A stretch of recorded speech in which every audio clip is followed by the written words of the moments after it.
Parents എല്ലായിടത്തും നല്ലവരൊന്നും അല്ല.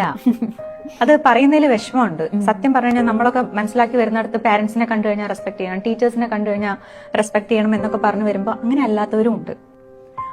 Even ചില കേസൊക്കെ കാണുമ്പോൾ എന്തിനാണ് പേരന്റ്സ് ഇങ്ങനെ കാണിക്കണേന്ന് തോന്നുന്നു. കാരണം സിംഗിൾ ചൈൽഡ് ആണ്. ഓക്കെ, സിംഗിൾ ചൈൽഡ് ആകുമ്പോൾ അവർക്ക് വേറെ പ്രാരാബ്ദമോ കാര്യങ്ങളോ ഒന്നുമില്ല.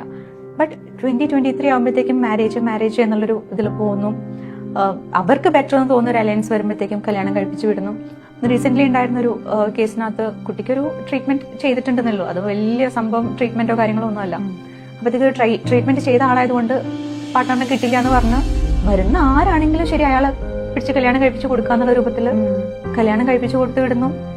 ഇങ്ങനെ പോയി അവിടെ ചെന്നിട്ട് കുട്ടി സ്ട്രഗിൾ ചെയ്യുമ്പോൾ തിരിച്ച് ഇങ്ങോട്ട് വരേണ്ടത്, ഇനി അതാണ് നിന്റെ വീട് എന്ന് പറയുന്നു.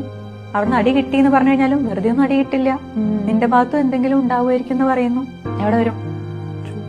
തിരിച്ച് ഫ്രണ്ട്സിന്റെ അടുത്ത് ഹെൽപ്പിന് പോയി കഴിഞ്ഞാൽ ഫ്രണ്ട്സുമായിട്ടുള്ള കോണ്ടാക്ട്സ് എല്ലാം കട്ട് ചെയ്യിപ്പിക്കുന്നു.